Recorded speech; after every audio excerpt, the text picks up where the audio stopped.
Okay, good morning everybody. Call the meeting to order, and we'll start with a prayer from Freddie Yoder.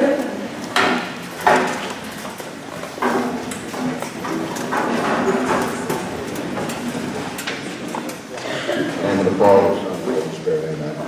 Our Father and our God, we thank you for the many blessings that you have given to us. We thank you for helping this community to return to some sense of normalcy. We ask that you continue to guide us in that progress.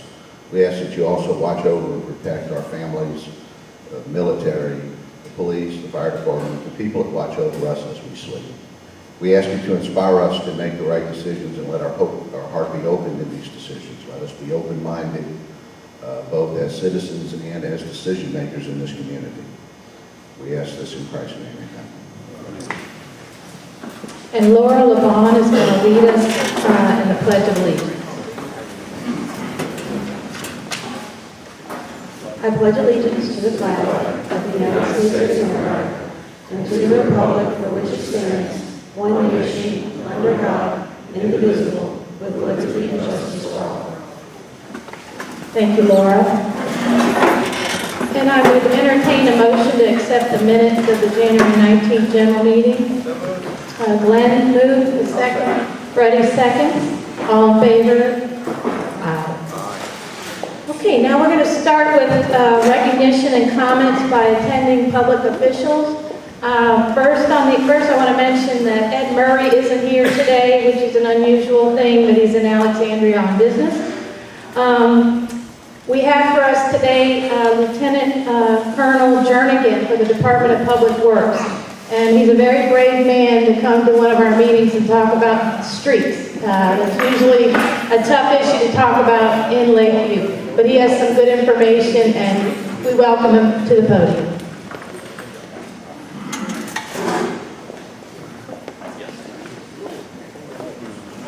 All right, thank you very much, and good morning. Get everything set up here. My name is Mark Journey, and I've been the Director of Public Works for the City of New Orleans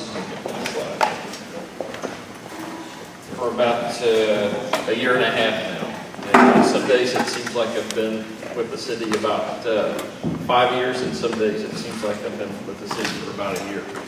I really appreciate. I can't hear you. Oh, sorry. How about now? Thank you. Okay. I really appreciate the invitation to come out this morning. Y'all are saving me from a couple of soccer games with my kids.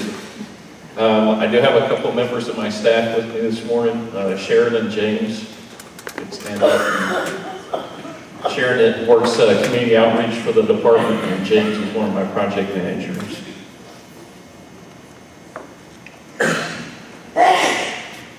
What I want to talk about this morning, and I'm going to try to save a little bit of time at the very end for questions, because I know there are probably a few out there, but I'm going to focus on the FEMA-funded Recovery Roads program, which is really the big program as far as streets go for the Lakeview neighborhood. I'm going to start from the very big picture and then work down to a neighborhood block to kind of give you a feel for the entire scope of the program and then what you would expect to see on your particular block.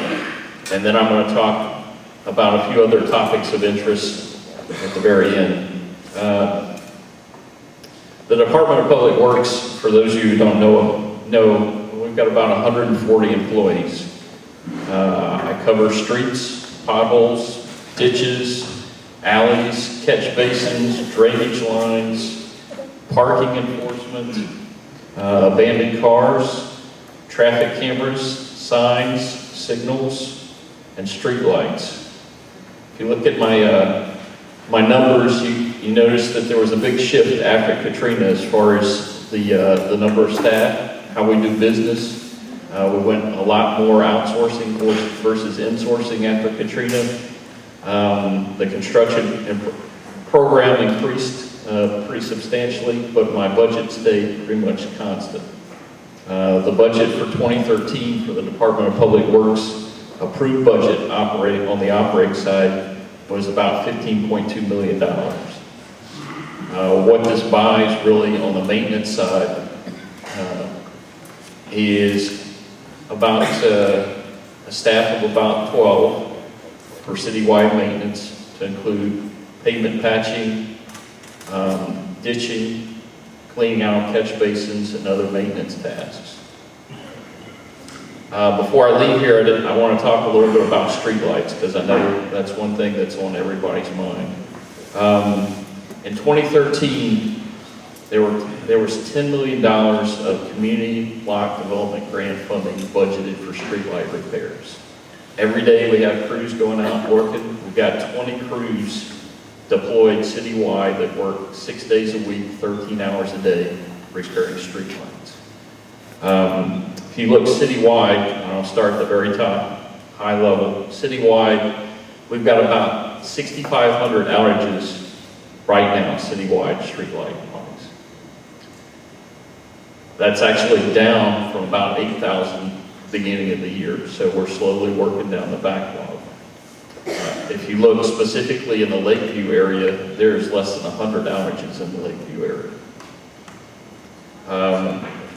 So far to date, we've fixed about 3,800 streetlight outages. And we've got another, of the 6,500, we've got about 2,000 of those where we have repairs in progress. So we're making progress. One of the things we're also trying to do is as we fix outages, in a lot of cases, we're not just fixing the outage, but we're converting the conventional street light and replacing it with an LED light. The LED lights, if you've seen them out there, they give off a different characteristic of light. It's a lot wider light. It seems a lot brighter, but actually the wattage required to operate the light is a lot less, typically 30 to 50% less. And as opposed to the conventional street lights, where you have to go back and change them every 2 to 3 years because the bulbs go out, these lights have a design life of between 5 and 7 years. So what I would encourage you to do, if you do see a street light outage, is report to 311.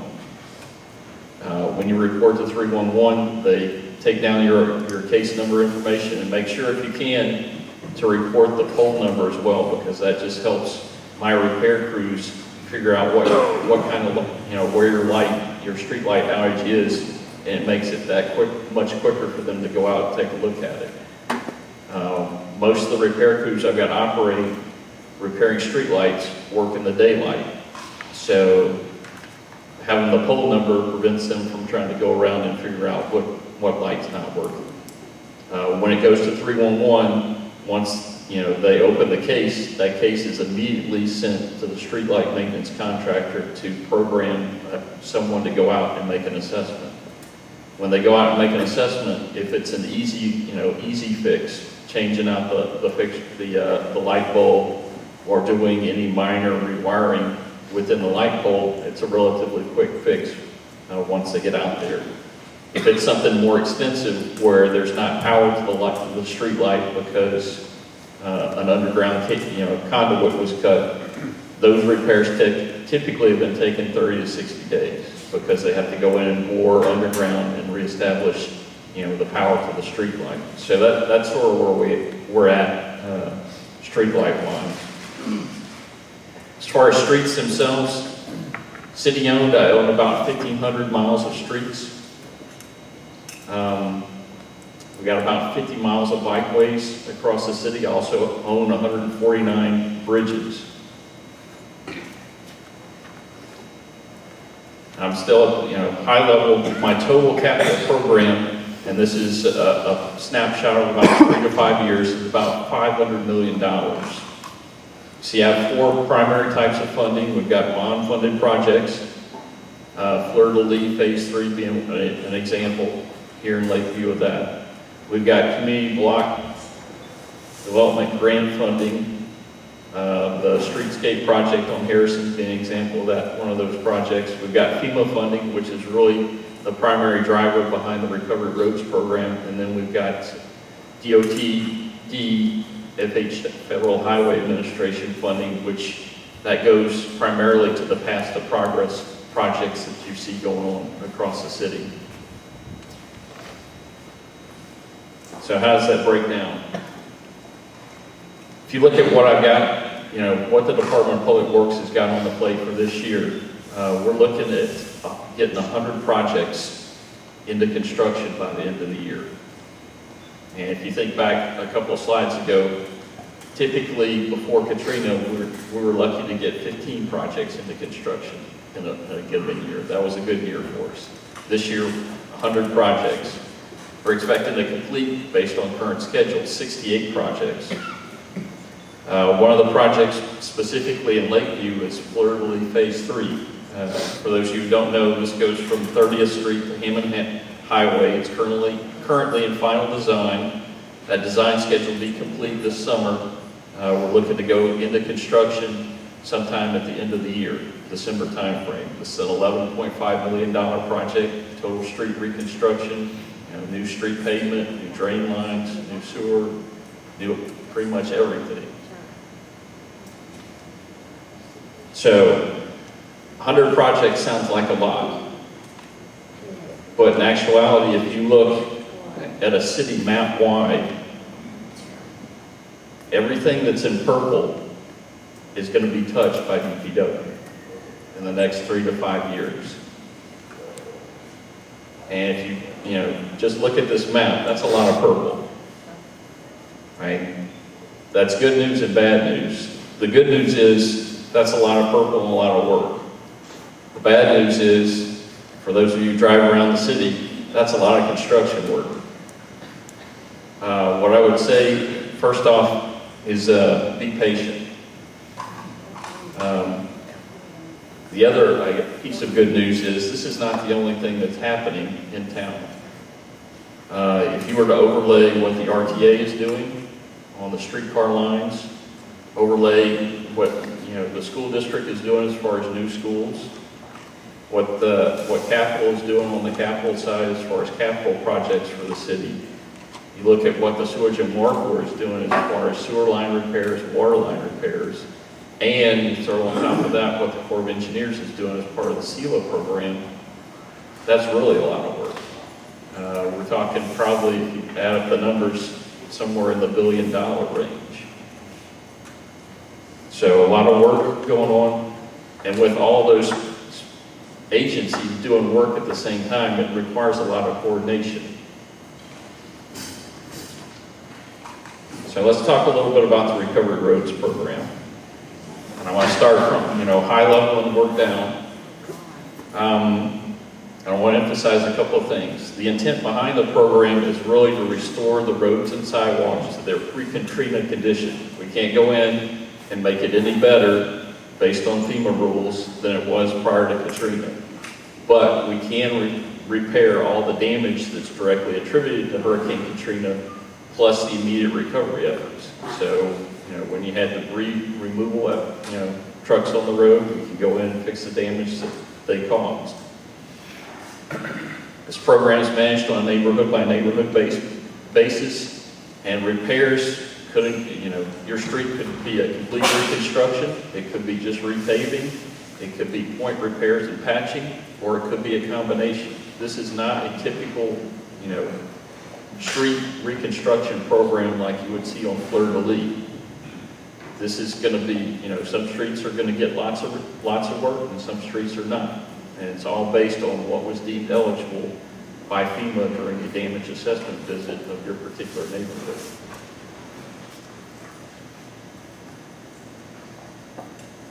So we're at a point now in the program where, I told you it was neighborhood by neighborhood. Every neighborhood in the city has been through a damage assessment by a combined joint FEMA team with state representatives on board.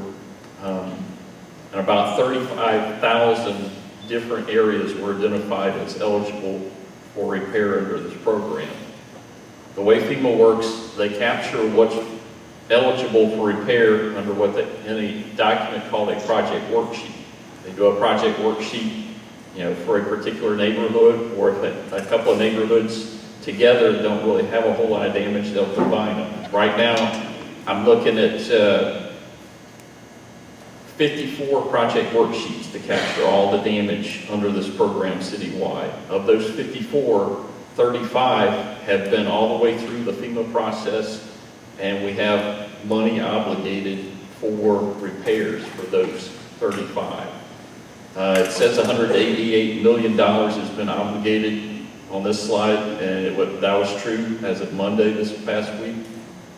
Today we're looking at about 260,000, or I guess about 240, 250 million. We got some additional funding here recently. We've got 19 additional project worksheets that are in the queue to get funding, but haven't gotten funding obligated yet. So we're not even done. We have a program website set up. I would encourage you to go there. What you're going to see, you're going to have the opportunity. There are a couple of pull-down tabs you can go to. One has a map. You can pull up the map and it'll show you, sort of like the purple map I just showed here, all the streets that are going to get touched by this program. There's also an option to go in and pull out a listing of repairs, and I'll show you an example a little bit later in my slideshow of what damage, specific damage is on your particular block. One caveat to this though. What we're showing, what we got posted on the website is what is specifically listed in the project worksheet. I'm going to talk you through the process of how we get to an actual project. What's listed in the project worksheet is sort of the baseline. That's going to get done no matter what. But we have the potential to do more work based on how the process is set up. The other thing I would say is the website, the map, and the listing we have right now doesn't capture all the work that's going to be done, that you will see done. Some of the work is being done by outside other agencies besides DPW at this point. So we're trying, as part of the coordination, to produce something that'll tell you, what's going on by everybody in your neighborhood, but we're not there yet. For example, there are a couple of blocks, they call them Colbert Street, like the 67th or 6800 or something, around there, that aren't listed on the website because that's not a DPW pavement repair in my project worksheet. But Sewage and Water Board is doing a water line repair, and when they do the water line repair, FEMA's going to pay to pave back the street the way it was and fix that once they've done their water line repair. So, I talked a lot about, a little bit about coordination. This map is, some people like numbers. Me as an engineer, I like numbers and I like pictures. This is sort of a picture, a graphical representation of where we are in the process. The green neighborhoods represent neighborhoods with project worksheets with funding obligated. So green, funding's in place. And what we're looking at right now, my directive is all the neighborhoods in green right now, and Lakeview is one of them, with funding obligated, will be in construction by the end of the year. The neighborhoods in pink, those are the 19 project worksheets that are in the process where funding hasn't been obligated yet. Based on the latest information I have, I expect that funding to be obligated sometime later this year. The red and blue dots, they were supposed to be stop signs, but they're dots. I talked about the coordination piece. One of the key aspects of this program is, at the same time we're doing pavement repairs, the Sewage and Water Board has water line replacements that are also eligible for FEMA funding based on Katrina damage. So they're going to be going in and doing water line replacements along, the blocks where they're eligible. They've also got sewer line damage that was deemed eligible by FEMA based on Katrina that they're also going to be working on. So the Department of Public Works and the Sewer and Water Board are working together so that when they have a block where they have sewer line repairs or water line repairs, we factor that into our plans, if we have pavement repairs on that block. So we work from, the deepest part of the ground, the line that's deepest in the ground, which is the sewer line, we fix that, and we work on the water line, which is the next line up, and then we do the pavement on top. So you won't get into a scenario, or at least our goal is you won't get into a scenario where we do the pavement, we do a great job, and a month later somebody comes back in and does the water line, and now you have a newly paved street with a nice service cut line down the middle of it. So that's what we're trying to orchestrate here. Okay, a couple of things, and I think I've touched on most of these. The process, this is not a typical process for us. Normally a typical DPW project, once you get the designer, on board, he goes straight, does a survey, goes straight to preliminary design, final design, bid and award and construction. We've got a new phase, a different phase or process kind of inserted into this process early on called scoping, survey and scoping phase. And I'm going to get a little bit more into that, but that's one of the, that's where our opportunity is to kind of negotiate with FEMA on what the project, what the actual work should be. The way we got it set up right now, and you've seen the survey crews out. I know that they've gone out, they've surveyed Lakeview as far as the damages to confirm what's out there. The Department of Public Works, we handled that piece. The surveyors did survey work for us. They also did survey work for Sewer and Water Board. We gave the survey they completed for Sewer and Water Board to the Sewer and Water Board to give to their designers so they could start design work on the water line replacements in Lakeview that are eligible. We're working with FEMA, scoping out, what we found based on the survey to allow us to go to preliminary design. When everything's said and done, what you're going to see for those of you, interested in, looking at the contract that will come out for bid for construction is one package. Our pavement work, the Sewer and Water Board's water line work, and sewer line, if applicable, in one contract package. So the contractor that's actually going to be doing the job here is going to be doing everything for you, even though I'm going to be paying part of the bill and the Sewer and Water Board's going to be paying part of the bill. So let's talk Lakeview specifically. Right now we're looking, in phase one of this program, there are a lot of point repairs done, to the tune of about $6.5 million. That was wrapped up, back in 2010, 2011. What we're looking for phase two is an additional, $14 million, a little bit over $14 million worth of work. As I mentioned earlier, the surveying crews, they've been out, the survey's complete, and we're going through the scoping phase for the pavement repairs. The water line designs are underway, and the target is to be into construction by the end of the year. Because of the extent of the damage in Lakeview, and Lakeview is one of the neighborhoods in the city that has a fairly substantial amount of damage that's eligible under this program. We split it up into two parts. We call them quadrants, but it's actually two parts.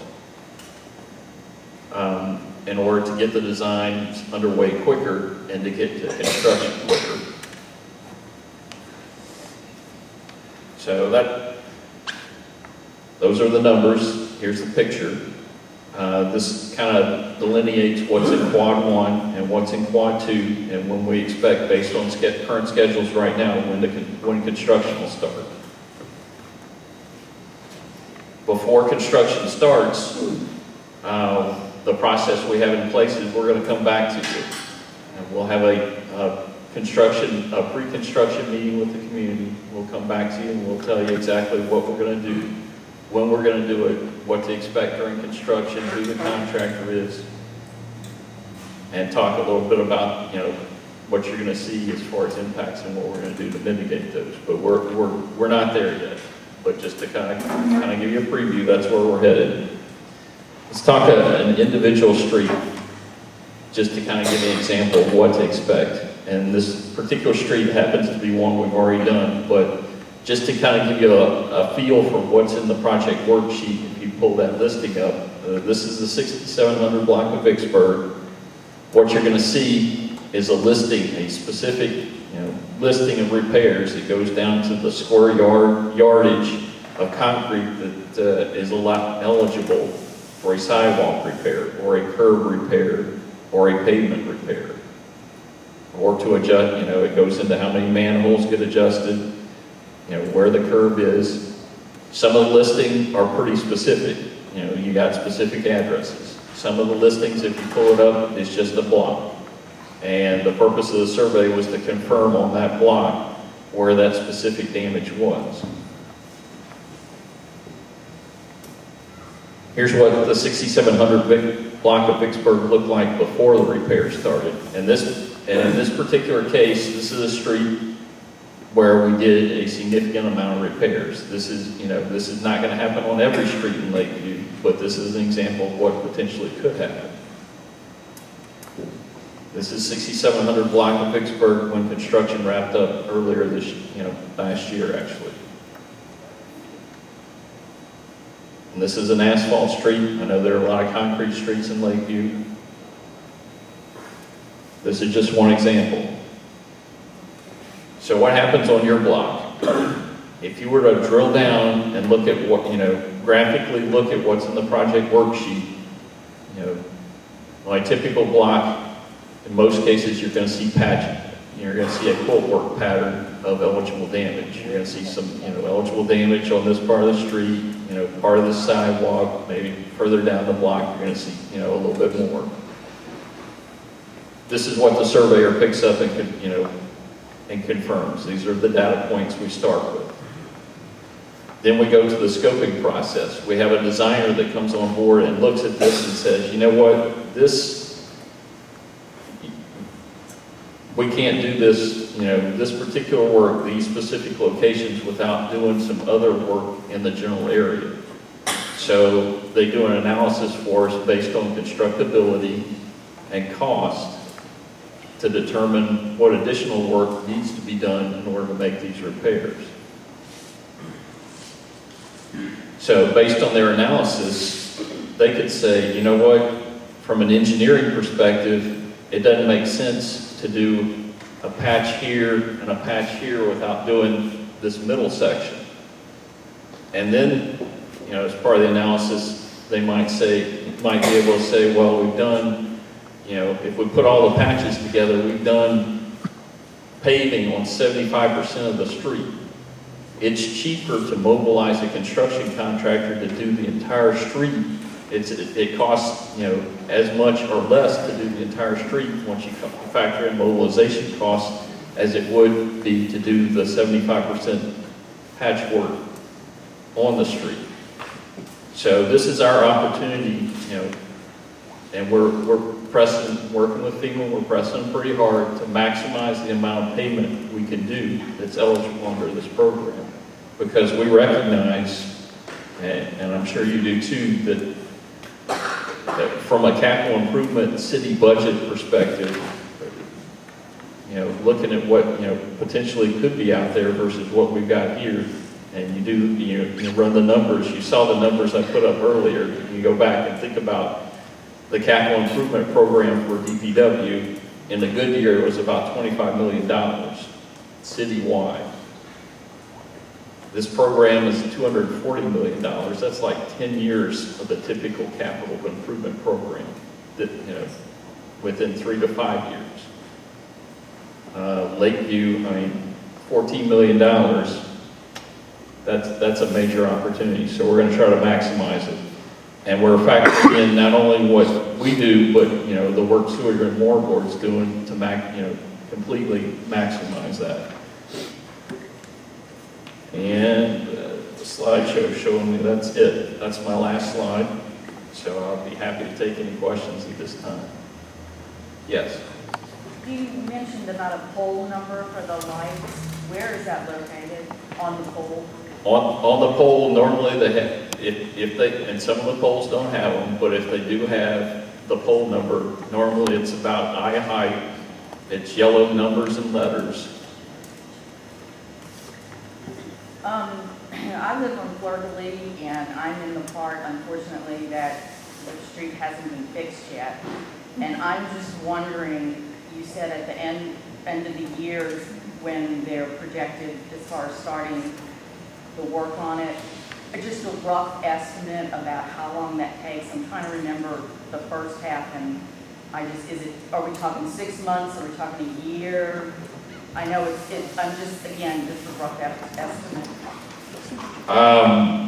If I remember, and don't hold me to this, but rough estimate, I'm being told 200 days, so that's about 8 months, Okay. rough ballpark estimate. Okay. Before the storm, we had a motor grader that was designated to work in the alleys. And there was actually a schedule with DPW when that motor grader was to be used. And that schedule was published and sent to the people in this community. And for a short period of time, DPW followed the schedule and everything went along as it needed to, working in the blocks that were designated. The schedule depicted that eventually all of the alleys would get redone over an extended period of time, and then the schedule would start over again. And we understood that that motor grader, and that they had one motor grader, had to service a lot of other communities besides Lakeview. So we knew that we didn't have exclusive rights to that motor grader. The motor grader went down. The motor grader broke before the storm, and we never get the motor grader back. And to my knowledge, the city doesn't have a motor grader or the ability to do what we were trying to get done before the storm. So alleys are a hot topic here, and how we're going to get the alleys fixed. So is it possible to have a motor grader within the city that could come back and do what we had planned on doing originally, but got sidetracked because of the mechanical breakdown with the motor grader? Okay, the city, I still have that motor grader. And it's still broken. What I would say, right now, it's in the shop, actually under repair. The repair bill is about $50,000. What I'm told is within the next 90 days, it will be repaired. But that motor grader, like I said, has been down since the storm. So that's 7 years of work that didn't get done. So once the motor grader comes back, we'll prioritize what absolutely has to get done, and we'll start scheduling to work the backlog. I wish I could tell you that I had additional funding to supplement the grader that I've got with contract equipment to go out and do this, but that's just not the case right now. But you do have the budget once the motor grader is running to fix the alleys, or to start it back up? Once I get the motor grader fixed, I have the staff, I have the equipment operators to do that work. Will you let us know what neighborhoods you're going to be? Yes. And then, you have a question over here? Lady wants to know, number one, how much does a new motor grader cost? Number two, is there some sort of option to bring the purchase? For 7 years, that's kind of a long time. I'm with you. Yeah, so how much does the new one cost? Ballpark about, and Freddie could probably, he buys more motor graders than I do. But I'm thinking somewhere in the neighborhood of $250,000. And what does it cost, like, have you ever checked, has anyone checked into renting one? 7 years. Well, I can't speak to what decisions were made before I got to the department. What I can tell you is we did look at renting a motor grader and made a cost comparison versus, repairing a motor grader. And I can tell you, for the cost of fixing the motor grader, we might, see a piece of rental equipment, a motor grader, for a couple of months. $50,000 gets us the rest of the year plus some. If this community was able to find the funds through some type of fundraiser to buy a motor grader, could you provide the operator and the fuel on a daily basis to allow that motor grader to work exclusively in Lakeview? That's one question. Or some modification of that schedule. The second question is, if the people in this community wanted to ante up the money to rent a motor grader from an outside construction company and pay to have the alleys, at least what's there, the limestone and the base that's there, regraded adjacent to their property, and they were willing to pay for that, is it all right with the city if they do that? And if it is, are there going to be permits required or any type of inspection? What do they have to do in order to do that if they have to opt for the second thing? Excellent. Okay. Let's go with option number one. Option number one,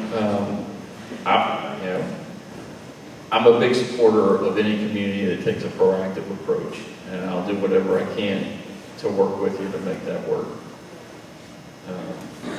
Let's talk about option number two. There would be some permits required, but like I said, I'd be willing to make something happen pretty quickly if that option came to fruition. And try to work with you to make it as easy as possible for y'all to do something. We're going to take one more question, and then do you mind being in the back for additional questions from the audience? Only because of our time constraints. We'll take this question. Back to the streets. January, I went to a meeting that the state contractor had at Baptist Church over on Franklin because they're doing parts of streets. I live on Fillmore, and the state contractor guy said he's doing Fillmore between West End and Canal Boulevard. And they did have a rep from the Surgeon Water Board there, wonderful woman who basically said rainbows and unicorns, we're all getting along great, but not a lot of specifics. Still not sure when the start time is for that piece. They're going to do that piece of Fillmore, then they skip a whole bunch, then they do another little piece, they do another little piece. To what extent is that coordinated with you all? Because my biggest fear is a repeat of Robert E. Lee, where the state comes in and does something, and then it's like glass, and we cut diamonds on it. And then Surgeon Water Board comes in and goes, water line problem, and then we got a gravel ditch in the middle of a really great street. So if they're going to fix that section, which I love for them to do, because I've got a 6-inch differential between concrete put on my house, I just want to make sure that y'all are overtly aware of what they're doing when they're doing it, and it is as coordinated as everything else that you laid out, because I don't want them to come back behind it and screw it up. I'm with you. I don't want that either, because I get the phone calls even if I don't own the road technically. What you're referring to is the Path to Progress program, which is, I mentioned I own about 1,500 miles of roads in the city. There's 100 miles or so of roads that are categorized as federal aid routes. They're, they're owned essentially by the state. The Path to Progress program, we partner, we cost share part of that program with the state to be able to do that work. The coordination piece, which we've been pushing pretty heavily, we do talk. Actually, James spends more than half his time working out of a DPW office at the Sewage and Water Board Carrollton plant. And his office is actually right across the hall from the Sewage and Water Board engineers that manage their water line and sewer line replacement program. So James sees them on a day-to-day basis. So part of this coordination piece is being able to do that on a daily basis, and not, how it's been done in the past, where, we operate out of City Hall, Sewage and Water Board operates out of their Carrollton plant, and we only see each other during, project update meetings. Maybe same thing goes with the Path to Progress program. There's a concerted effort before the state, they start doing the mill and overlay, the pavement rehabilitation. As part of that program, there's a concerted effort to make sure that the Sewage and Water Board goes in and does all the water line replacement, all the water line repair, and all the sewer line repair that we know is out there on that particular stretch before we even start doing an overlay. I mean, that's not to say, I'm a realist, that's not to say stuff doesn't happen. And there'll be water leaks that happen just because, based on the system we got. But we're trying to do everything that we can ahead of time to make sure that we get, a quality product out there, and we don't have to come back unless it's an emergency and do any additional work on the street once it's been fixed. Thank you very much, and I'll be in the back. Thank you very much. Information, and I invite you to talk to Lieutenant Colonel Jernigan in the back if you have any other questions. We're going to move on. We're going to skip the agenda. Sergeant Bouvier needs to leave, so we're going to put him next for an update on crime. Hopefully the lack of. Good morning. I'm going to try and make it sort of quick so you can move on and get out of here.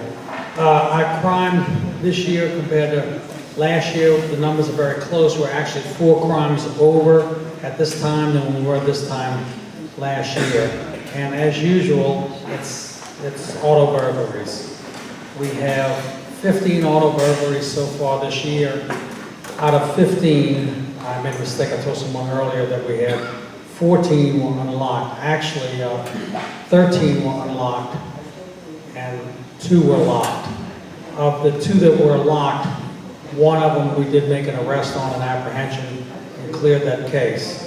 So we have 14 unsolved car burglaries, and hopefully, we actually know who some of the car burglars are. Part of the problem is, and 2 of the cases, Lakeview residents refused to assist us. They were witnesses. One case, we had a witness who called it in, refused to give his name, his phone number, or speak to us. So we had to let the guy go because we didn't catch him in the act. We caught him, we apprehended him, but he had no stolen property on him, and the person who witnessed the act, the Lakeview resident, refused to give us any information. I guarantee you, if we knew who it was, the district attorney would be issuing a warrant for that person as a material witness, and he'd go to jail until he spoke to us. But unfortunately, we don't know who that is. So in that case, we can do nothing about it. Any other case that we had apprehensions, we weren't able to, at this time, we haven't been able to clear anything with fingerprints. And one of the residents didn't want to be involved, so we booked those people with criminal trespassing and let them go. I'm not gonna harp that on this too much. I think it speaks for itself. If you live here and you care about crime in Lakeview, you'll start to lock your car, and when you witness a crime, you'll call us and be a witness, because that's what we do. We're professional witnesses. If I make an arrest, I go to court on that guy and I testify and do my best to put him in jail. Like I said, the numbers are about the same. The 4 crimes over. The car burglaries, please lock your car. Please remove your guns, cash, and computer equipment out of your car. Locked or unlocked, those really send a message to the criminal that you're an easy mark, an easy target. And 3 other quick things. Parking. I get calls about parking tickets. I don't control parking tickets. That's the city of New Orleans. My understanding, though, is that they write tickets in every neighborhood. And one of the things they write tickets mostly on is if you park on the wrong side of the street, facing in the wrong direction. That's a parking violation, and it's also a traffic hazard. If you are pulling out of that parking space and you hit someone oncoming, you are automatically at fault in the accident. If you park on the left side of the street, which will make you park in the wrong direction, and you're pulling out of your parking space and you hit an oncoming vehicle, you are automatically at fault in that case. Okay, so park on the correct side of the street. It'll eliminate some of those parking tickets. Also, when they come out to write those tickets, they come out with a vehicle that is equipped to read license plates. So if you have 100 parking tickets. When you come out to your vehicle tomorrow morning, it's going to have a boot on it. Okay? And they're not going to remove that boot until you go pay those 100 tickets. So I'm not saying 100 is the number. I'm just giving you a far out scenario. So please, they'll go away if there's nobody out there to write tonight. They'll go someplace else and write tickets in the neighborhood where there's tickets to be written. We talked about the car burglaries, and my last thing is I get a lot of emails, a lot of text messages, a lot of phone calls about the missing lady. I can only tell you that we don't know any more than we knew before. We do know that she left Lakeview. Okay, she drove out of Lakeview. The last place she was seen on a camera was at the corner of Marconi and Harrison, making a northbound turn onto Marconi out of Lakeview. I have nothing else to report to you. We have no belief, no evidence that any crime occurred. This is just a missing person. Not that it's just a missing person. I'm not downplaying it. I'm saying it's not a criminal event at this time. So please tell all your family and friends, because there's no more. I get several calls a day wanting to know what I know, and now you know what I know. Okay? And the media telling you that something happened at Parlay's. We have no evidence of anything happening at Parlay's. The vehicle with her driving it left Lakeview, last seen at Harrison and Marconi. Any quick questions? Anybody? She was alone. Anything, anybody? Thank you.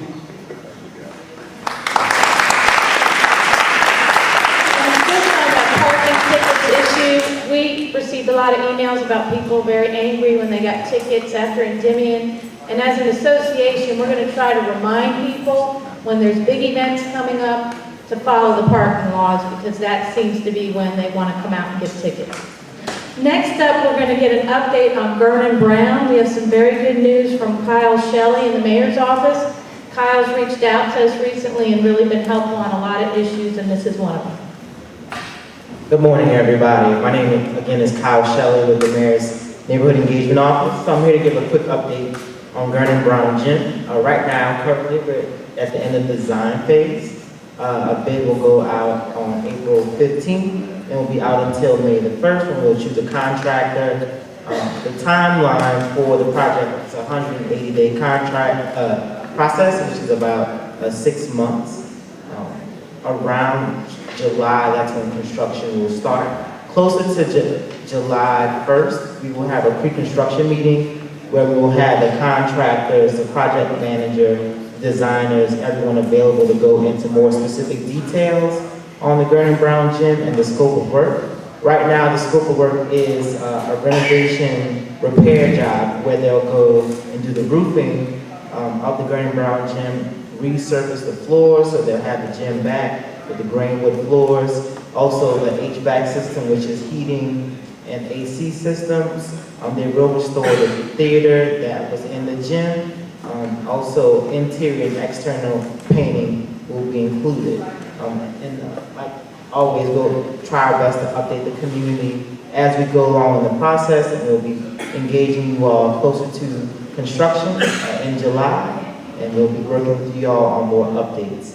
If you need to contact me, my direct phone number is 658-4966. We also have a website online where you can go, and we have our North Sea community advisory teams. These teams are designed to give community input on programming at our North facilities. They are 3 community advisory teams in every council district, and they make recommendations on programs and other issues to North Sea. You do have to put in an application to be on a community advisory team, although it's not competitive. You can find those applications on our website, the Neighborhood Engagement Office website. If you have any other questions, I can take them now.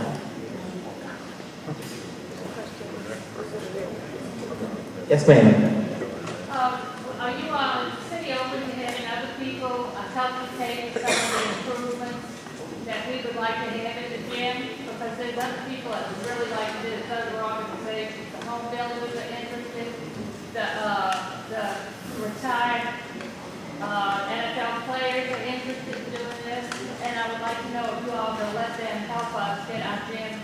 that's a really nice place. I'm sure Nord Commission is open to strategic partnerships, and I would contact Nordseed and Vic Richard and Mary Jo Webster about those opportunities with Gurney Brown Gym, and I'm sure they'll be open to partnerships. Thank you. Any other questions? It goes out to bid on April 15th, and it'll be out for bid from April 15th until March the 1st. I'm May the 1st, I'm sorry. That's what got me confused. Any other questions? Thank you for having me. And Joe Lorenzo has helped us get information on Gurney Brown too. So Rita, if you want to work with Joe on getting that information to Kyle, that would be great on the private interest. Next up will be Enrico Sterling from Councilwoman Susan Guidry's office. And I just have to say, Enrico, my first month or two in office, you have been so responsive. Every time I send you an email, I get it back, and I just thank you. I know you don't sleep, so I appreciate it. Thank you very much, Ann. Good morning, everyone. For those who do not know me, my name is Enrico Sterling. I am Councilmember Susan Guidry's Director of Constituent Services. Fortunately, I had heavy artillery this morning with Lieutenant Colonel Mark Jernigan, who handled a lot of the public works issues that, of course, I usually present on, and I can really present the snapshot of it. You really had the head of the beast, so to speak, with him here, so I appreciate him doing a lot of the heavy lifting for me today. A couple of issues I wanted to touch on, the councilman definitely wanted me to mention. Number one is I should just pass an ordinance about animal control. We've been working on it for a number of months now, 18 months in total. It addresses a lot of issues where the current ordinance we had was woefully out of date. What it addresses are things like tethering, rabies and vaccination, the designation of vicious dogs, the replacement of the dogs that were involved in dog fighting rings. One of the things that, from my understanding from my counterpart, our Chief of Staff, Matt Fraser, that is in there, it has ruled out roosters, which, believe it or not, is one of the biggest complaints that I have. Every 2 weeks I would have someone complain to me about a neighbor having a rooster. Roosters are gone. Not chickens, not your hens, but the roosters are gone. So that just gives you kind of a scope of that ordinance, and you can check it out on the whole ordinance because it's about 45 pages long. You can check it out on the New Orleans City Council website to get more information on that. Other information I wanted to give you that we didn't cover earlier with Public Works, this is the Public Works issue, is that the council member is planning on having a Lake Area Town Hall meeting right here at St. Dominic's. It will be April 17th. That's a Wednesday, April 17th, from 6 to 8 o'clock p.m. We plan to have a great many departments here. We'll ask Public Works to come back, Sewage and Water Board, the Army Corps of Engineers, FEMA, the Municipal Yacht Harbor Management Corps. There's going to be a great deal of information there. This will be a great time to interact. Come get information. So please remember that. Once again, Wednesday, April 17th, right here at St. Dominic's, 6 to 8 o'clock p.m. So I definitely want to get that in there. I want to keep going because I know that we have we want to stay on time here. Councilmember also wanted me to mention this. She's a huge advocate of this. Apparently, I didn't know this. Councilmember Guidry's mother apparently was a basketball star many a year ago.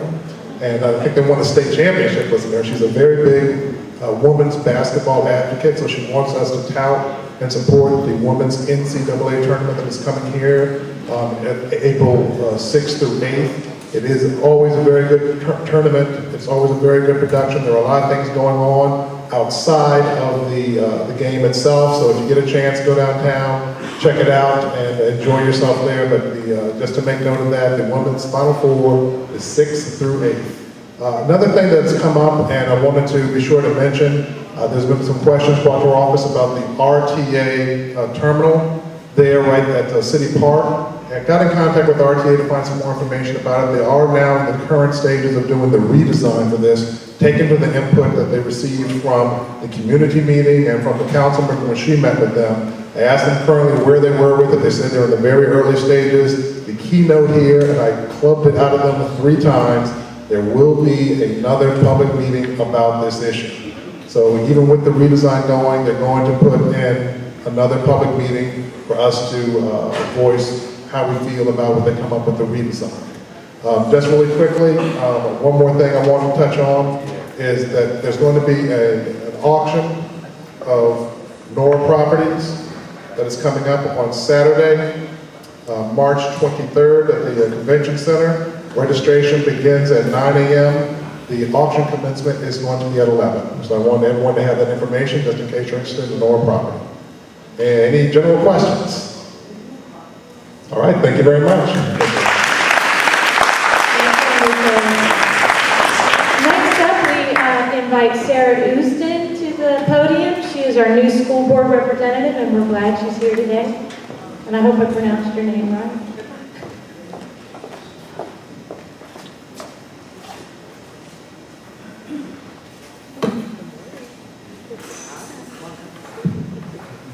Thank you all so much for having me. It's my first chance to be with you all since the election, so I want to thank you, so many of you, for your support. I'm incredibly excited to work with you and take the success that you all are having with your schools here in Lakeview and make sure that all kids across the entire city have that opportunity. We've only been together as a board for about 90 days. We were sworn in here in Lakeview. Ms. Douglas and her wonderful school hosted us, and it was a great chance to showcase for the city the great facility that Hines is. In fact, I think there are others wanting to duplicate the Hines building now, and so we were thrilled to do that. We're coming together as a new board working. I'm pleased to announce that we were able to, by hook and crook, get a resolution passed so that the schools can access new market tax credits and set an example for the city. For the Wheatley building, that will allow us to have about $2 million for that project, but access potentially up to $60 million in new market tax credits to help with the financing of buildings across the city. And so really excited that that option of financing will cooperate with the FEMA funding and other things that are taking place and complicate the roads even more, but for a good end. You should also know that in this district as well is a school that's receiving national recognition for its blended learning. That's its use of technology, and that's the Ash School in the Bienville building. And so I am making it to schools, about a school or two a week, and if you ever want to join me on these school tours, I would love to have you do it. It's a tremendous opportunity to see the terrific things that are taking place with our kids. Finally, and you have the expert here to my right, the Heinz Lottery has taken place, and there's lots of happy families, and there's lots of opportunity to continue to do that. One app, which is the citywide application, closed on Friday, so it's a great thing that our kids and our families are looking at their schools and planning for next year already. And then whenever you see a kid this week who's going to public school, please give him or her encouragement.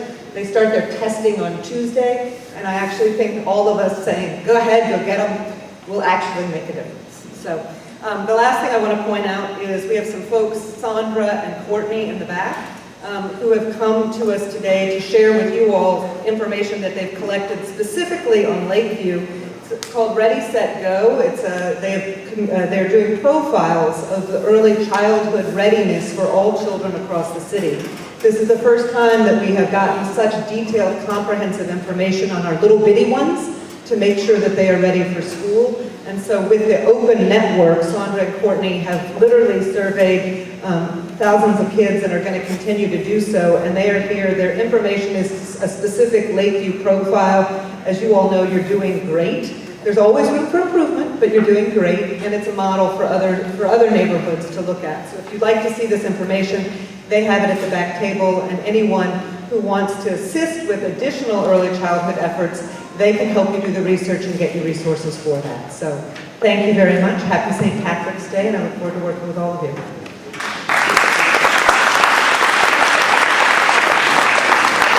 I have a set of cards which I'll put on the membership table, and please call me, email me for anything at all that I can help. Like I said, one of my favorite things to do is take people in to see schools, and you will love it, so let us know, and we'll go visit some classrooms together. Thank you. Thank you.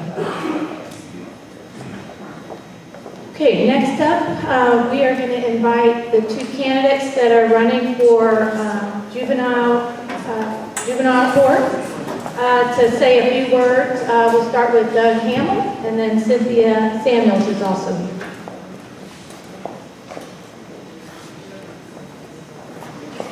Good morning, and thank you all for giving me the opportunity to come and speak to you about my candidacy for juvenile court in Orleans Parish. It is a citywide race, and the election is April the 6th. It is the only measure on the ballot, so we know what that means. Turnout is going to be extremely low, so please become informed about the candidates and get out and vote on April the 6th. The next judge in juvenile court is going to be faced with many challenges because juvenile crime is the biggest issue facing our community. And I could not sit by idly anymore without using my skills to attack this problem. I have the experience, I have the vision, and I have the leadership to be effective for juvenile issues and make a difference in our community. Don't just believe me. I've been very fortunate at this point to receive the endorsements of our district attorney, Leon Canizero, Stacy Head, as well as Dale Atkins, and many others, including the Orleans Parish Republican Executive Committee and the Lake Area Voters Association. I appreciate again the time to come and speak to you. April the 6th is the election. Please get out and enjoy some of this beautiful weather, and a happy St. Patrick's Day to all of you. Thank you again. Thank you very much, Doug. Cynthia, come on up. Cynthia Samuels is also running for juvenile court.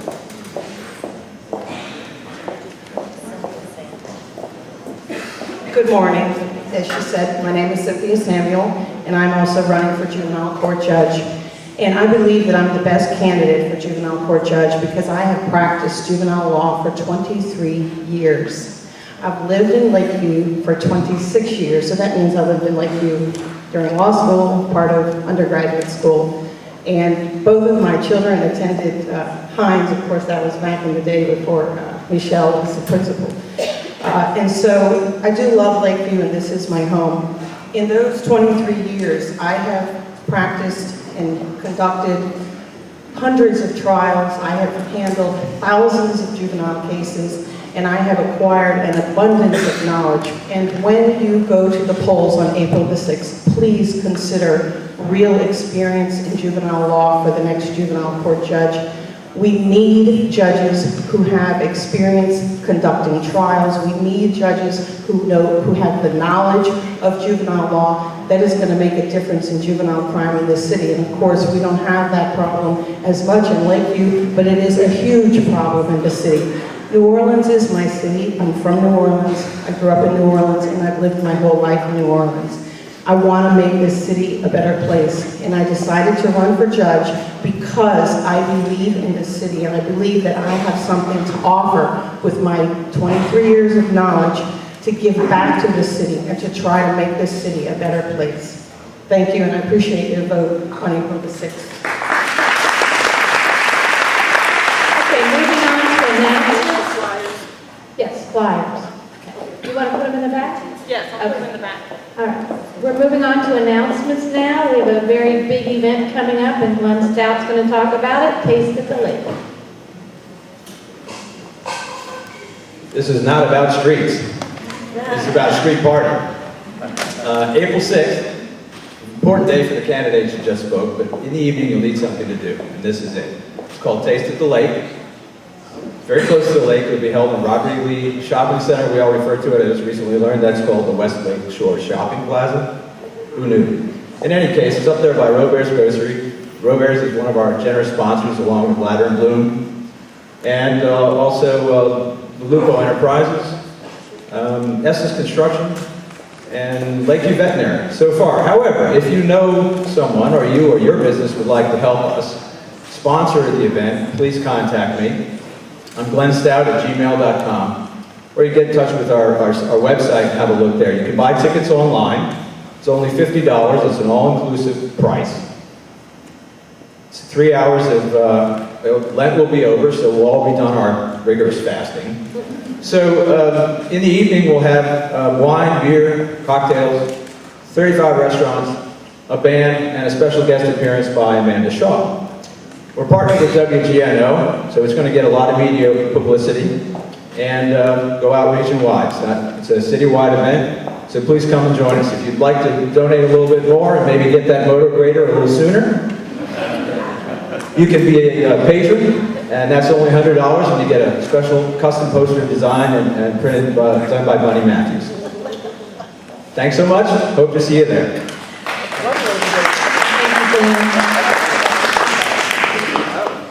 Okay, thank you, Glenn, for all your hard work with that. You've been very busy, and we appreciate it. Next announcement is we are going to be having our next meeting in the evening. Maybe you'll recall that before Katrina, the Lakeview Civic meetings were in the evening. We moved it to the day on Saturday because people weren't necessarily back in their homes. Hoping to get a little more people to come to this meeting, we're going to try an evening meeting in May. And it's going to be Tuesday, May 14th. And it's going to be here. And I don't know that we confirmed the start time, but I'm thinking 6 o'clock. And I'm also going to try to work to get some food, like dinner food. So just put that in your calendars, May 14th, and try to make it. The other thing you might notice, we have a video camera. We're starting to video these meetings, and we're going to put them on our website. So if you are unable to come, you'll be able to get the information by going to our brand new, wonderful website. Next up is Nancy to talk about an upcoming fundraiser and also to recognize our business.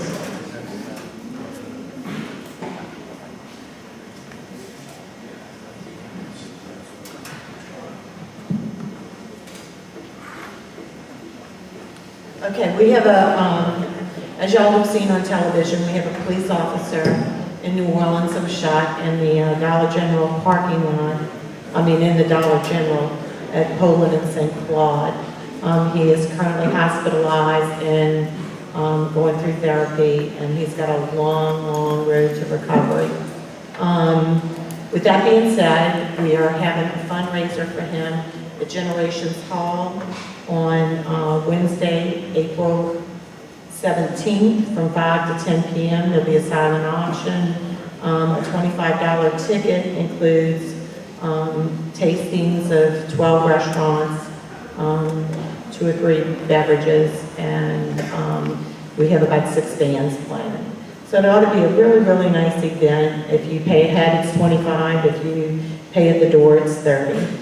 And all the proceeds are going directly to the officer, and the venue is completely free. So we really do not have any overhead expenses on this event, which is very, very exciting. So keep him in your prayers, and his wife. They are doing a little bit of fundraising over in Slidell right now where he lives. Gulf Coast Bank is taking donations for him at this time, and we are looking for any support that we can get for the event in the way of volunteers, or if you're an artist and you want to donate a painting, or you have a gift certificate, whatever, any help is appreciated. All right, as far as our businesses, we have 2 wonderful businesses, actually brand new businesses, on Harrison Avenue, right next to the bank, 826 Harrison Avenue. First, we have Urgent Care MD, and Urgent Care MD is proud to provide the Lakeview community and its surrounding areas with total health care options. They are a one-stop shop in health care. They provide many services to include the following: allergy testing, EKGs, on-site labs, digital x-rays, physical, workers' compensation, and there's a number of other things. They do have some pamphlets and brochures and stuff in the back, and would love to talk to you and discuss what all they offer. I just recently had to go get a steroid check for my allergies. They have those, and from what I understand, they also do allergy testing, which I thought was very unusual, and I'm kind of excited about it. And it's the allergy testing is for pollen, etc., but also for food allergies, and then they also can treat it. So, really excited to have them. As an emergency trained professional, they strive to serve the community with accessible, affordable, and quality health care. You can expect prompt and expert care with unsurpassed customer service in a family-oriented environment. And then that's Dr. Dennis. Where's Dr. Dennis? He was back there a minute ago. And then we also have Velocity Chiropractic. I know Miss Holly's back there. Let's see, 826 Harrison. Beyond the standard chiropractic education, Dr. Abel is trained in diagnostics and adjusting for the extremities as well as specific care for cervical spine. His practice incorporates sports, chiropractic, nutrition, extremity adjustment, active release techniques, commonly known as ART, exercise, and what is it?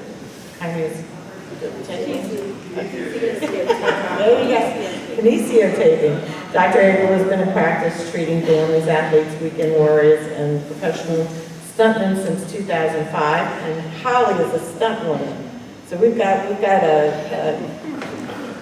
somebody really fun in the neighborhood now. No playing on our streets. Anyway, we want to thank you guys for coming. We're really, really excited about having you in the neighborhood, and I know a lot of the residents will be coming in to see you. Thank you very much.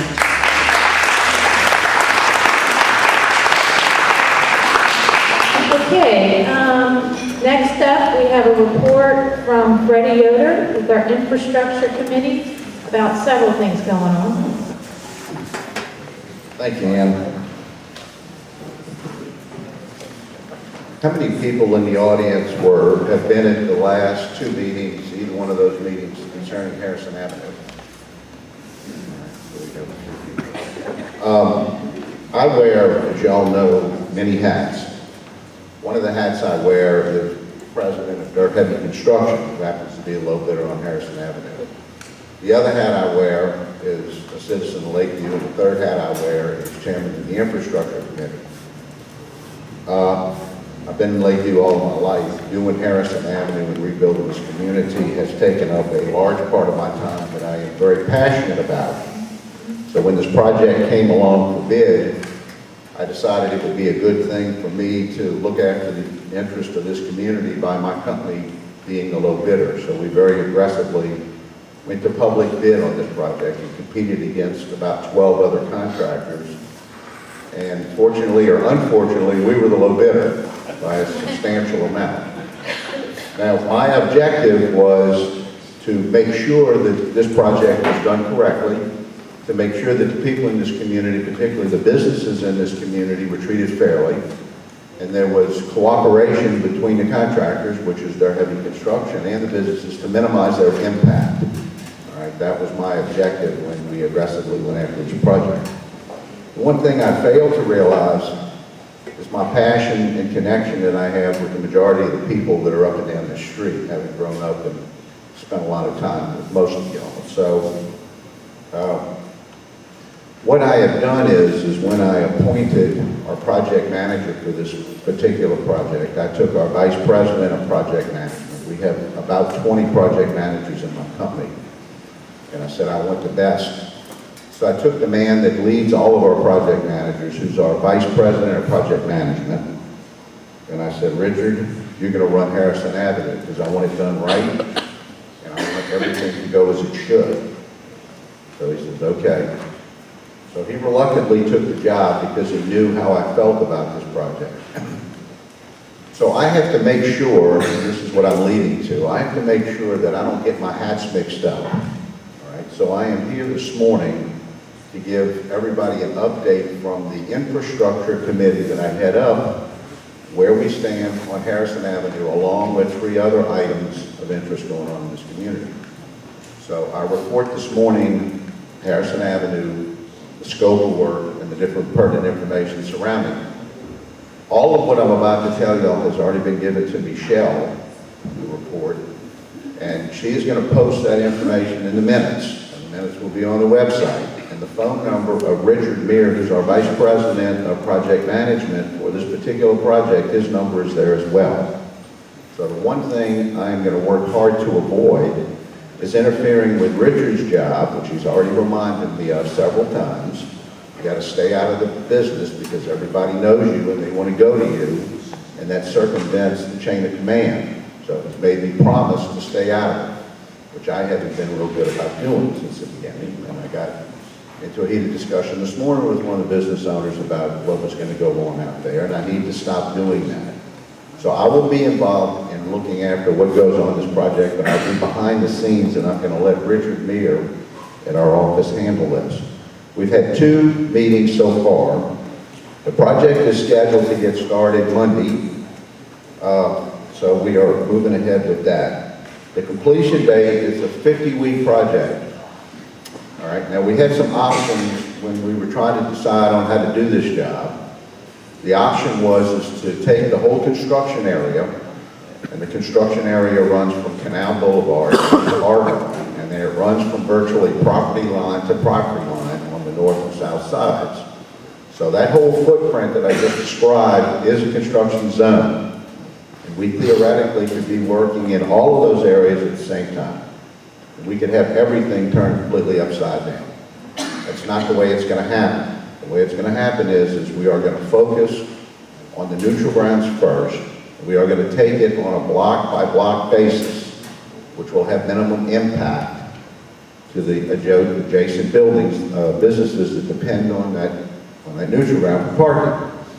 So the first areas that we're going to work on are the areas next to Canal Boulevard, between Canal Boulevard and Vicksburg. We're also going to work on the area down by Argonne. At the same time, they have big landscaping areas that are going in there, irrigation systems, and new brick pavers.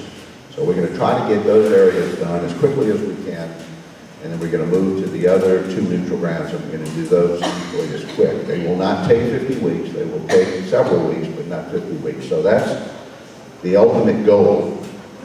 Construction, by its nature, is overcoming one adversity after another, and it's a disruption of time, and it is inconvenient. If you look up Webster, you'll see all of those things next to construction. That's what it's all about.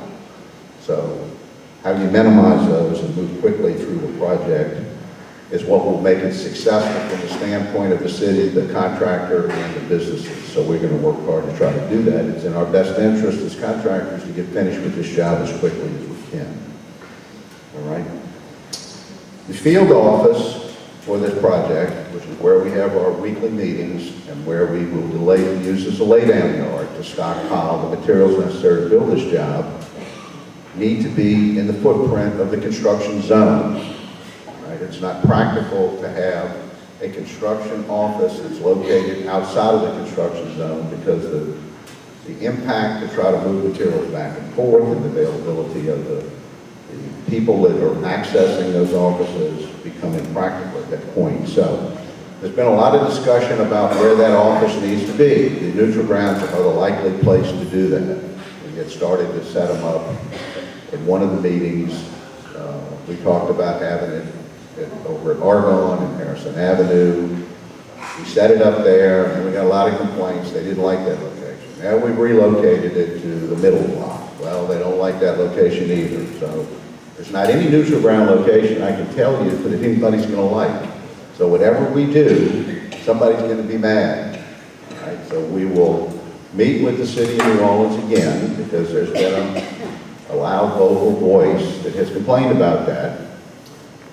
And we will try to work out something else, which means we will move to another neutral ground. So don't quite know what to do with that. There's not a solution to it. Somebody's going to be mad by the time it's over with, but there's not much else we can do to make that happen. So I'm not going to go into the details too much of what the job's all about, but it's going to be one of the most beautiful sidewalk, landscaped areas anywhere in the country when we get finished with it. This project was brought about in 2006. It was the primary project for the redevelopment of Harrison. It has been 7 years in the making. It has been with countless town hall meetings. We have had, I don't know how many town hall meetings. The architect, landscaping architect that designed the job, donated the original preliminary drawings for this project back in 2006. He had those drawings for the last 2 meetings that we went to, which were the same drawings that we used back then, and now he's modified them and he's prepared his construction drawings. So this is not a new thing. This is something that's been around for 7 years. And the people that have been in this community helping us rebuild, a lot of those people have participated in that planning cycle that we've gone through. So we didn't wake up last week and say, this is what we want to do. It's been 7 years in the making, right? So that's how it is. The sidewalks are going to be removed. New curbs are going to be put in. New concrete subslabs are going to be put in. New brick pavers are going to be put in. A new water line is going to be put in on the south side of Harrison Avenue. That will be across the street. There's already been a new water line about 2 years ago that was put in on the north side of Harrison, so that's not necessary to work in those areas. But you can end up with all brick pavers, crossovers, irrigation systems, watering systems, and it'll all be very beautiful when it gets finished. Now, LCIA has agreed to get into a cooperative effort, an agreement with Park and Parkways. Park and Parkways does not plant shrubbery, they don't plant plants, they put trees up. All right, that's what they do. So, thanks to certain people that are on this board, and Al Petrie led the charge on this. They went to Park and Parkways and said, look, LCIA will bear the cost of it and pay for the watering and take care of getting the plants installed and guarantee that we'll maintain those for years to come. So that's going to be installed under this contract, but it's not, the maintenance and the installation of that's not all going to be paid for by the city. It's going to be paid for a lot by Lakeview Civic Improvement Association. So that's a tremendous caveat that Lakeview has given to, Lakeview Civic has given to this community. And there will be maintenance that we will have to do for years and years to come, but we thought it was all worth it. The street will be lined with oak trees on both sides. The palm trees that are there will be relocated for the most part into the neutral ground areas. If the owners of those oak trees, those palm trees rather, want the palm trees, they're welcome to take them and relocate them off-site wherever they want. And the landscaping contractor that we've used has agreed to furnish the 20 palm trees that were supposed to be relocated. He's agreed to move them or to buy new ones at no cost. So that's quite an exchange as well. So you can read all the notes pertaining to that, so I'm not going to go into any more detail. If you have any questions about anything pertinent to the detail, let me know. The Lighting the Way project. Some of y'all have attended the fundraiser for that we've had over the last 2 years. That's a huge project that's going to take place on Pontchartrain, between Pontchartrain and West End, out there at the West End Park. That will be bound by West End on one side, Pontchartrain Boulevard on the other, Veterans Boulevard all the way down to Pontchartrain Point, down by the bomb shelter. All of that area will be lit up. You'll have new ornamental wrought iron lights that will be on 80-foot centers.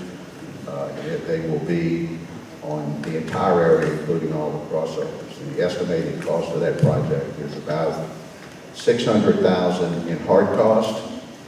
There's going to be another $70,000 to $80,000 in design cost, which Friends of Lakeview are picking up the tab on. There will also be maintenance on the lights and the fees to pay for the lights.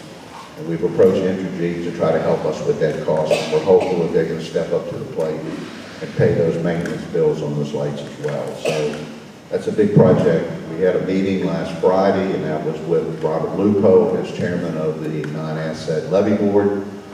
They've agreed to sponsor that particular project. We were with regional planning, we were with the Department of Public Works. So we came to terms. The applications were sent in about 2 months ago for the grant. Covered the $600,000 or $700,000 for the most part. And then we made some changes to the application, and we are redoing part of the plans and part of the application. So that's moving along. It's a big project. Now, you heard Lieutenant Colonel Jernigan talk about all the different work that's going on. I've met with Surgeon Water Board and DPW in several different meetings, and they went over what he went over with y'all this morning. He has given us a heads up on that as well. At the last meeting we had, and I'd like to recognize Jerry sitting back here. Jerry was with me. He's always been with me. And he's been a big help to the Infrastructure Committee. They gave us a set of plans that showed the phase 1 in the sewer and water, the new sewer and water installation that's going to take place in phase 1. So what we've done is we have posted those plans on the website for LCIA. So those plans that show the different blocks that are going to be impacted and the dates that that work is supposed to start is on the website. All right, so that's a good thing. So if you live in that phase 1, there's going to be some work that's going to be taking place probably in front of your house. So, yes, sir.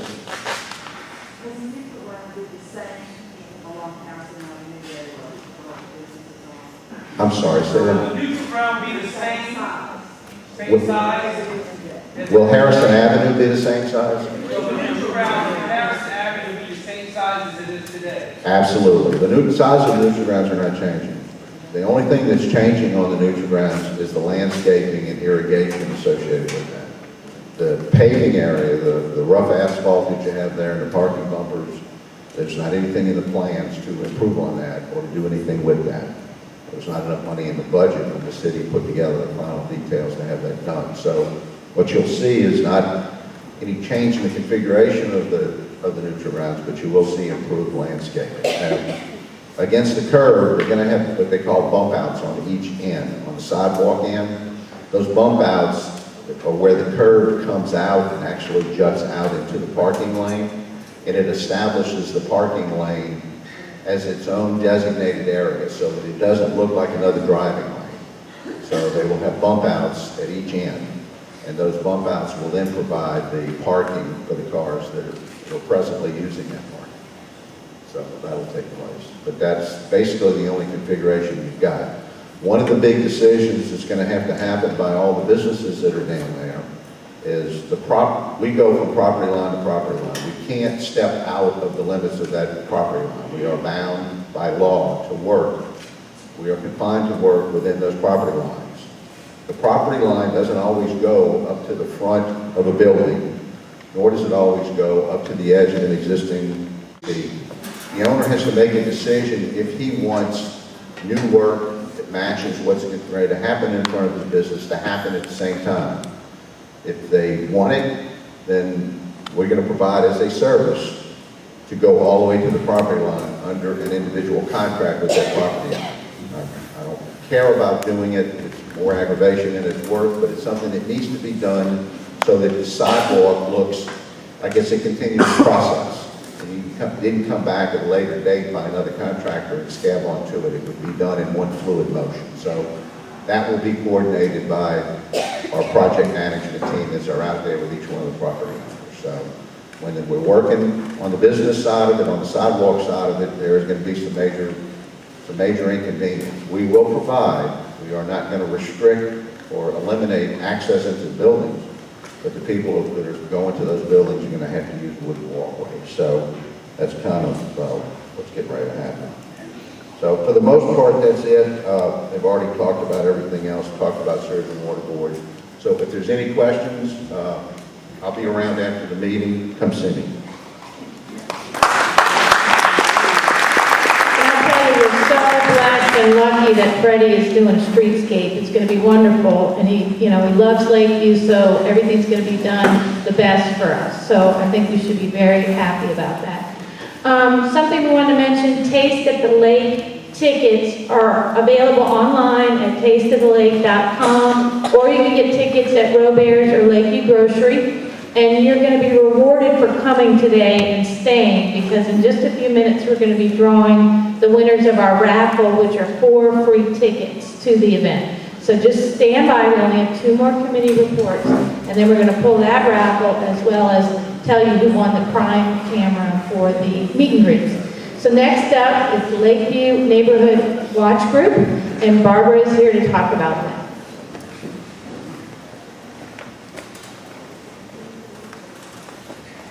Thank you. Hi, I'm Barbara Soletz. I'm the Neighborhood Watch Block contact for the 6600 block of Center Street in West Lakeview. Before I start, I'd like to draw your attention to the back table. That's our Neighborhood Watch team, and they have a very important booklet. Our president, Reed Raymond.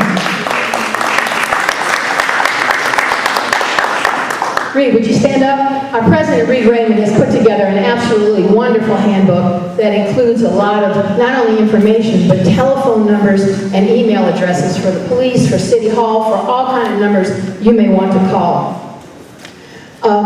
The purpose of Neighborhood Watch is neighbors looking out for neighbors. And to me, it's very important to have contact information for your neighbors. I'm going to share two very short stories. One about 10 years ago, before I even was in Neighborhood Watch, one summer afternoon, I was looking out my window and I saw two people taking a couch out of my neighbor's house across the street. Fortunately, I had shared numbers with my nearest neighbors, and when I called Susan, I said to her, "Do you know somebody's taking a couch out of your house?" And she said, "Oh yeah, I gave them the couch, and I told them they just had to get a truck to come pick it up." So everything was fine. The second thing happened just 3 weeks ago. I was coming home at night from a meeting, and I saw on a cross street, not on my street, but on a cross street, I saw a man walking down talking on a cell phone. I had never seen him before. I had no idea who he was. So I called one of my Neighborhood Watch members, the person who lives on the corner, and I said to her, "Do you know this man? Have you ever seen him before?" So she got back to me and she said, "Oh yeah, I know him. His family just moved into a house down the block. So even though I didn't know him, she knew him." And in both of these situations, everything was fine. Sometimes everything is not fine. You may be sleeping. Maybe you have a bad night. You wake up at 3 o'clock in the morning, you look outside, and somebody is taking your neighbor's tires. Or you're home in the afternoon and you hear noise and you go look and see what the noise is. You look in the back of your house and somebody's trying to kick in a neighbor's door. In these situations, do not call the neighbor. Call the police. Dial 911. These are all examples of just neighbors looking out for neighbors. I just want to share with you that being a block contact is not hard. You know, sometimes I get the idea of people think, "Oh, this is so much work." It really isn't. The hardest part is right in the beginning. And we encourage people that volunteer to perhaps get a co-block contact so that you have two people that work on it. And all you really have to do is talk to your neighbors about what Neighborhood Block Watch is all about, and ask them if they're willing to share their contact information. Then once you have the participants, you simply write up the contact information and share it with everybody that volunteered. I brought my contact list, and we have simple blank contact lists in the back if anybody would, want a little bit more information and want to see how it is. So in closing, I urge you to support the safety of Lakeview. I urge you to look after your neighbors and have them look after you. And I hope that you will consider volunteering for Neighborhood Watch. Thank you, Barbara. And last but not least, the Community Activities Committee. They have a lot of things going on, and Ty Savon is here to talk about it.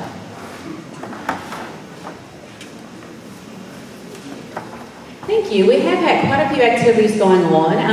We had a movie night at Vines, March 1st, that was paired with a St. Baldrick's event, which is an event where people get their head shaved in support of and to raise money for children with cancer.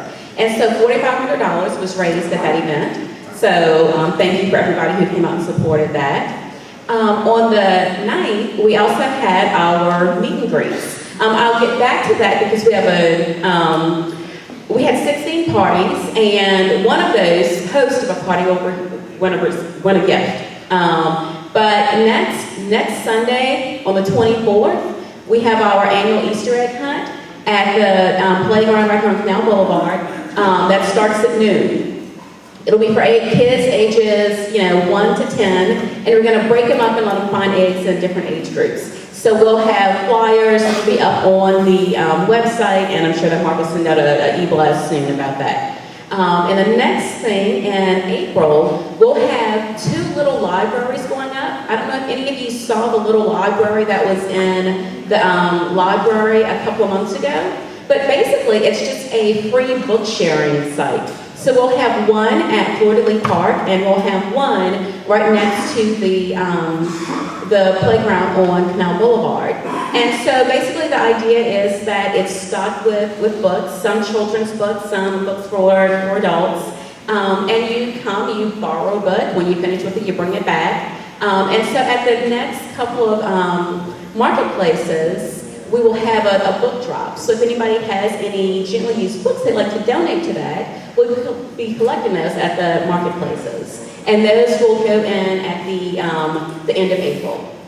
So back to the meet and greets. We had 16 meet and greets this year. The weather was absolutely beautiful, and Susan did an absolutely outstanding job coordinating it all. Thank you so much. So pretty soon you'll see maybe pictures and updates about different parties that were hosted. And I'm going to turn it over to Val in a second, who offered a great prize for one of the hosts. Who will pull? Nancy will pull. Okay, Nancy will pull the winner. But before that. Right before, I just wanted to explain what we're pulling for. Excuse me, I've lost my voice. Part of the initiative to host a meet and greet block party for that night was a drawing for a free Project NOLA crime camera. You know, I've been a strong advocate for these crime cameras, especially lately. We could have used a lot more in Harrison Avenue. The name that would be pulled out of the envelope would be the name of the host or hostess in the block of. That doesn't mean that person gets a free crime camera for their home. I encourage them to meet with their neighbors to decide where the best placement would be for this one crime camera for their neighborhood. Certain restrictions apply and conditions. Brian Lagarde, who's the administrator for the nonprofit group Project NOLA, will give guidance on the best possible solution and placement. So with that being said, we're going to pull the name out.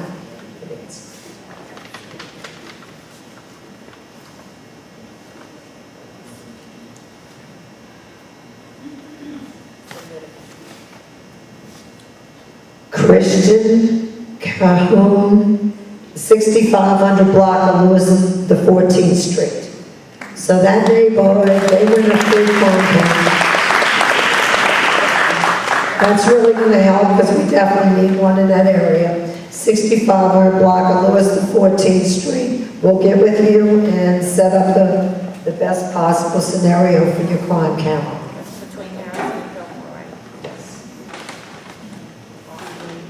Thank you so much. Ty, you're doing a great job. I don't know how you don't sleep either with all your kids and all you're doing. Thank you so much. Appreciate it. And great job, Susan, on the meeting. We are done. We are going to pull the winners of the 4 Taste at the Lake. 2 sets of 4. 2 sets of 4. Awesome. And then we also have a third drawing will be for a gift card from Nola Beans. Awesome. Okay. I'll go ahead and pull. Okay, it's 744273. 744273. Going once, going twice. Yeah, all right. Come on up.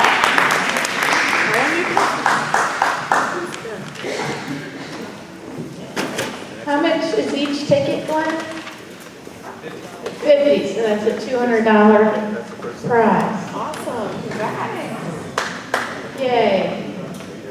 Okay, the next number is 293392. 293392. Yay, Barbara. Yay. All right. And one more is for Nola Beans. I don't know. Just give it the other.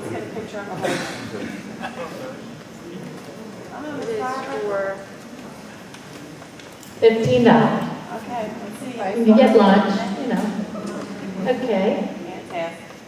The number for the Nola Bean gift certificate is 744284. 744284. Okay. Oh, thanks, Sarah. Yay.